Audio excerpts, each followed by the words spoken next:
هل أتى على الإنسان حين من الدهر لم يكن شيئا مذكورا. بے شک انسان پہ زمانے میں ایسا وقت بھی گزرا ہے جبکہ وہ کوئی قابل ذکر شے نہ تھا. ایک تو اس کا عمومی مطلب بیان کیا جاتا ہے کہ انسان جو ہے وہ ایک بے قدر پانی سے پیدا ہوا، اس کی کوئی یعنی حیثیت نہیں ہے، حتیٰ کہ اس پانی کا نام لیتے ہوئے بھی لوگ کراہت محسوس کرتے ہیں. بے قدر پانی سے اللہ تعالیٰ نے انسان کو پیدا فرمایا. تو ایک وقت انسان پہ ایسا گزرا ہے کہ جب چاہے وہ یعنی اپنے باپ کی پشت میں تھا یا اس کے بعد رحم مادر میں ٹرانسفر ہوا، پھر اس کے بعد ایک ایمبریو کی شکل میں، ایک جنین کی شکل میں اس نے پرورش پائی. وہ ایک حقیر چیز تھی، نہ تو اس کے اعضاء نمایاں تھے، نہ اس کے اندر وہ ساری کوالٹیز تھیں جو اللہ تبارک و تعالیٰ نے بعد میں اسے عطا فرمائی. آپ دیکھیں دنیا میں بڑے سے بڑا انسان بھی ہونا، اس کی اصل یہی ہے کہ اس کی پیدائش اس بے قدر پانی سے ہوئی ہے. چاہے کوئی پیغمبر ہے، چاہے کوئی بڑے سے بڑا فلاسفر ہے، چاہے کوئی بہت بڑا جو ہے وہ بادشاہ ہے، چاہے کوئی بہت بڑا سپہ سالار ہے، بہت کوئی بڑا جنگجو ہے، سب کی سب کی اصل جو ہے وہ بے قدر پانی ہے. اور اللہ تعالیٰ اس پانی میں سے دیکھے کیا کیا چیزیں نکال رہا ہے. یہ اللہ کی قدرت ہے. تو زمانے میں ایک وقت انسان پہ ایسا بھی گزرا ہے جب اس کی کوئی قابل ذکر حیثیت نہیں تھی. پھر اس کے بعد اللہ تعالیٰ نے اسے جو ہے وہ آزاد دیے اور ایک مکمل انسان بنا کر جو ہے روئے عرض پہ نکالا. اور پھر جب وہ نکلا بھی اس وقت بھی وہ محتاج تھا اپنے ماں باپ کا. سب سے زیادہ محتاج انسان کا بچہ ہوتا ہے. بلی کے چھوٹے سے بچے کو بھی آپ ٹیبل پہ رکھ دینا تو نیچے نہیں گرے گا، اپنے آپ کو روکنے کی کوشش کرے گا. لیکن انسان کا بچہ تھوڑا بڑا بھی ہو جاتا ہے، اس کی حفاظت کرنی پڑتی ہے. اسی لیے ماں باپ کے ساتھ اس نے سلوک کا ذکر جو ہے وہ انسانوں کے لیے ہے. کہیں جانوروں کے بارے میں آپ کو یہ چیز نہیں ملے گی.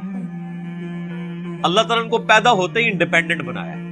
آپ دیکھیں یہ چوزا انڈے سے نکلتا ہے، اسی وقت چگنا شروع کر دیتا ہے اور پانی پیتا ہے، تو اس طریقے سے پانی کو نیچے اس کو ساری کی ساری چیزیں اللہ تعالیٰ نے بلٹ ان سکھا دی ہوتی ہے. یہ اس کی یعنی جبلت کے اندر، انسٹنکٹ کے اندر یہ چیزیں داخل کر دی. مگر مچھ دیکھیں اس روئے عرض پہ چند آپ سمجھ لیں طاقتور ترین جانوروں میں سے ایک جانور، اس کے جو جبڑا بند کرنے کی طاقت ہے وہ 3000 پاؤنڈ ہے. یعنی آپ سمجھ لیں 1500 کلو، 1500 کلو وزن جتنی طاقت رکھتا ہے نا، یہ اس طاقت سے وہ جبڑے بند کرتا ہے. تو دنیا میں کوئی بھی مضبوط سے مضبوط چیز جو ہے نا وہ اس کے جبڑوں کا مقابلہ نہیں کر سکتی. بلکہ سائنٹسٹ ہمیں بتاتے ہیں کہ جو کتنے بڑے بڑے ڈائنوسارز تھے، وہ جب پانی پینے کے لیے میٹھے پانی کے تالاب پہ آتے تھے تو ان کو بھی ان کے گردن سے دبوچ کے کروکوڈائلز، یہ مگرمچھ اندر لے جاتے تھے اور اپنی خوراک بناتے تھے. کئی شیر ہیں ان کو دبوچ لیتے ہیں، بڑے بڑے بھینسوں کو دبوچ لیتے ہیں. یہ اللہ نے ان کو طاقت دی. لیکن اگر آپ کبھی اس کو دیکھیں کہ ان کا جو بچہ پیدا ہوتا ہے نا وہ چھپکلی سے بھی چھوٹا ہوتا ہے. بالکل یہ آپ سمجھ لیں یہ ایک ہماری جو انگلی ہے اس کے برابر یہ کروکوڈائل کا بچہ ہوتا ہے جب یہ انڈے سے نکل رہا ہوتا ہے. کئی بچے نکلتے ہیں، ان میں سے کوئی ایک آدھ بچتا ہے. اور وہ آپ اگر نیشنل جغرافک پہ ویڈیوز دیکھیں، وہ پیدا ہوتے ہی فوراً پانی کی طرف جاتے ہیں، اپنی سیفٹی کرنے کی کوشش کرتے ہیں.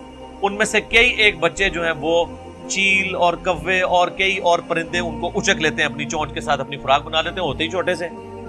یہ اتنا بڑا تو بہت بعد میں بنتا ہے. تو یہ اللہ تعالیٰ ہے جو بے قدر چیزوں سے کیا کچھ پیدا کرتا ہے.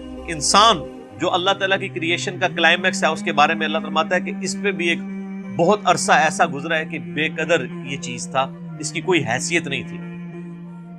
اور ایک اس کا انٹلیکچوئلز کے ہاں اس کی تفصیل یوں کی جاتی ہے کہ انسان کو اللہ تعالیٰ نے پہلے جو پیدا فرمایا تھا وہ روحوں کی شکل میں پیدا فرمایا تھا. پھر وہ ایک ڈورمنٹ پوزیشن انسان کے اندر، یعنی اللہ تعالیٰ نے ان روحوں کو کسی اپنی سٹوریج کے اندر رکھ دیا. پھر اسی اعتبار سے ڈیسائیڈ کیا کہ کس نے کس وقت پیدا ہونا ہے، اس کی روح اس میں داخل کی. تو وہ جو ایک بہت بڑا عرصہ تھا جس میں انسان روحانی طور پہ ایگزسٹ کرتا تھا لیکن اس کے پاس جسم نہیں تھا، وہ بھی ایک ایسا پیریڈ ہے جو کہ ہم عموماً ذکر نہیں کرتے، نہ ہمیں اس طریقے سے وہ یاد ہے.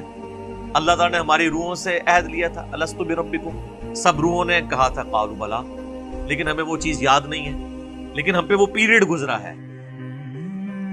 تو وہ بھی ایک ایسا پیریڈ تھا کہ جب انسان کو اپنی حیثیت کا اندازہ نہیں تھا، تا وقت کہ انسان کو اللہ تعالیٰ نے جسم عطا فرمایا۔ اس کو سپورٹیو وہ حدیث بھی ہے جو جامعہ ترمذی میں صحیح سند کے ساتھ موجود ہے، مسند احمد میں بھی صحیح سند کے ساتھ ہے، دلائل النبوہ امام بیہقی کی کتاب میں بھی صحیح سند کے ساتھ ہے، مشکات المصابیح میں بھی تیسری جلد میں آپ کو اللہ کے محبوب صلی اللہ علیہ وآلہ وسلم کے فضائل کے چیپٹر میں مل جائے گی کہ صحابہ کرام نے پوچھا اے اللہ کے نبی صلی اللہ علیہ وآلہ وسلم آپ پہ نبوت کب واجب ہوئی، کب آپ نبی بنائے گئے؟ تو آپ نے فرمایا کہ میں اس وقت بھی اللہ کے ہاں خاتم النبیین لکھا ہوا تھا جبکہ ابھی آدم علیہ السلام روح اور جسم کے درمیان تھے، ایک روایت میں آتا ہے مٹی اور پانی کے درمیان تھے، میں اللہ کے ہاں اس وقت بھی خاتم النبیین لکھا ہوا تھا۔ یعنی اللہ کے ڈیوائن علم میں اللہ کے پاس تو روحیں موجود ہے نا، اللہ نے پہلے ہی ڈیسائیڈ کر لیا بھائی اس روح نے محمد رسول اللہ بننا ہے، اس روح نے فرعون بننا ہے، اس نے موسیٰ بننا ہے، اس نے ابو جہل بننا ہے۔ اللہ کو تو پتا ہے اپنے ڈیوائن علم کی وجہ سے۔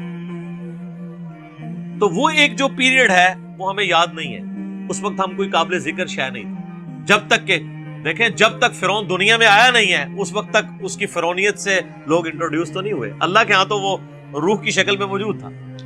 تو وہ والا بھی ایک پیریڈ ہو سکتا ہے۔ دو معنی ہو گئے، اور ایک تیسرا معنی ہے جو لوگ ایوولوشن کے قائل ہیں، ارتقاء کے۔ ایک ارتقاء وہ ہے جو ڈارونزم والا ہے کہ انسان جو ہے وہ جانوروں کی اولاد ہے یا چمپینزی کی اولاد ہے، یہ تو ٹوٹلی ایک حرام عقیدہ ہے، کفری عقیدہ ہے۔ مسلمانوں کے ہاں بھی ارتقاء اس حوالے سے پایا جاتا ہے، میرا اس کے اوپر یوٹیوب پہ کلپ بھی ہے، بخاری اور مسلم کی متفق علیہ حدیث ہے کہ نبی علیہ السلام نے فرمایا کہ جب آدم علیہ السلام کو اللہ تعالیٰ نے پیدا فرمایا تو ان کا قد جو ہے وہ 60 ہاتھ تھا، پھر آہستہ آہستہ قد کم ہوتے چلے گئے۔ تو اتنی ایوولوشن تو نبی علیہ السلام بھی بیان فرما رہے ہیں کہ تبدیلی انسانوں کے اندر آئی ہے۔ اب جو لوگ قرآن پاک سے اس ایوولوشن کو، جو ڈارون کی ایوولوشن نہیں ہے بلکہ جو کتاب و سنت میں فٹ ان بیٹھتی ہے،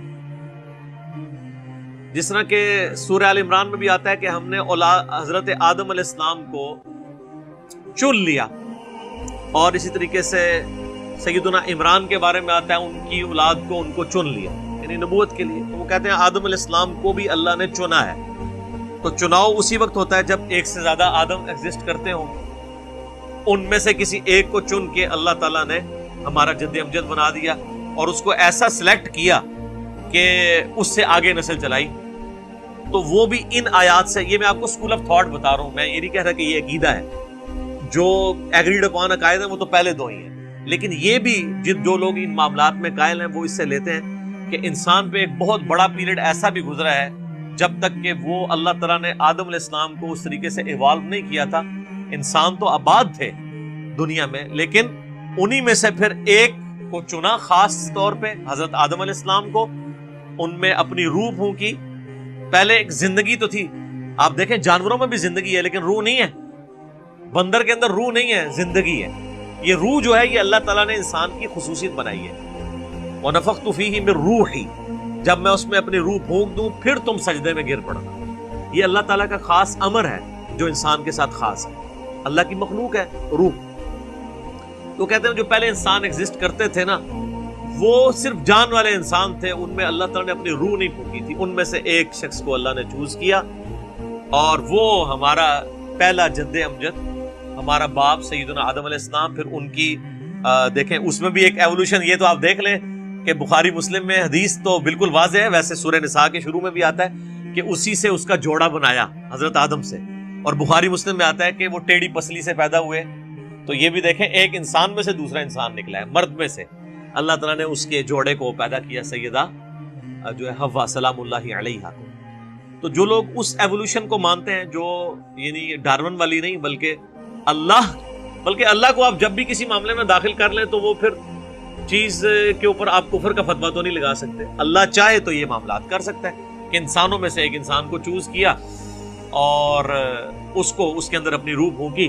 تو وہ کہتے ہیں وہ جو پہلا انسانیت کا ایک پیریڈ تھا، بہت بڑا پیریڈ، جس میں کئی انسان آباد تھے، تو وہ قابل ذکر نہیں تھے. قابل ذکر انسان اس وقت ہوا ہے کہ جب ان میں سے آدم کو چنا, اس میں اپنی روح پھونکی, اور پھر اس سے سارا سلسلہ شروع ہوا, اور فرشتوں کو مجبور کیا اس کے علم کی وجہ سے جو اللہ نے آدم علیہ السلام کو دیا تھا کہ وہ اس کو سجدہ کرے. تو وہ کہتے ہیں وہ جو لانگ پیریڈ آف ٹائم گزرا ہے نا انسانوں پہ, یہ اس کی طرف بھی اشارہ ہو سکتا ہے. اب یہ متشابہات ہو جائیں گے پھر یہ والے معنی, کیونکہ آج ہمیں سائنس یہ بتا رہی ہے کہ لاکھوں سال پرانے ڈھانچے بھی انسانوں کے ملے ہیں, جبکہ ہمیں جو ریلیجس اسکول آف تھاٹ سے, چاہے وہ مسلمانوں میں ہو یا کرسچنز یا یہودیوں کو آپ دیکھیں, تو ہمیں اوورآل جو انسانی تاریخ کا پتہ چلتا ہے نا تورات کی روشنی میں, وہ 10,000 سال سے زیادہ نہیں ہے. ہم حضرت ابراہیم علیہ السلام کا بھی جب ذکر کرتے ہیں تو مسلمانوں کے ہاں یہ رناؤنڈ ہے کہ آلموسٹ 5,000 سال پہلے حضرت ابراہیم علیہ السلام اس دنیا میں تشریف لائے تھے. نبی علیہ السلام والی تو خیر ایک مضبوط جو ہے ہمارے پاس ہسٹری سیف ہے, آلموسٹ 1400 سال پہلے, اور ان سے تقریباً 500 سال پہلے عیسیٰ علیہ السلام, وہ تو ہمیں بخاری میں حدیث میں ملتی ہے. عبداللہ ابن سلام کہتے ہیں کہ نبی علیہ السلام اور عیسیٰ علیہ السلام کے درمیان تقریباً یہ جو فترت کا پیریڈ ہے یہ 600 سال کا ہے. وہ اس وقت تو تقریباً ہی بات ہوتی تھی, وہ 571 بنتا ہے. تو اس سے پہلے حضرت موسیٰ علیہ السلام کے بارے میں ہمیں تورات سے جو قرائن سے پتہ چلتا ہے کہ وہ تقریباً 1400 سال قبل از مسیح حضرت موسیٰ علیہ السلام کا دور بنتا ہے.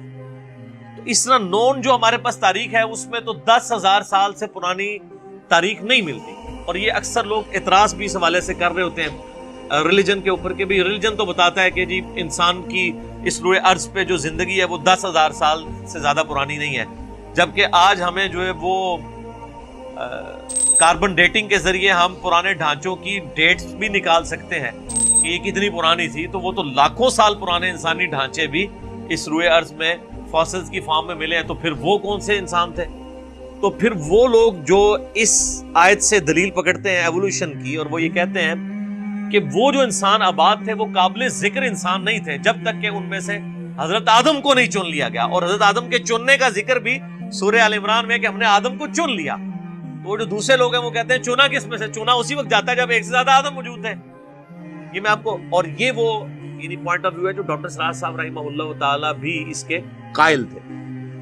تو یہ رائے سے کوئی اختلاف رائے رکھ سکتا ہے, یہ کوئی پیٹ نہیں ہے, لیکن چونکہ ان آیات سے لوگ سہارا لیتے ہیں اس لیے میں نے اس چیز کو یہاں پہ ایڈریس کرنا ضروری سمجھا.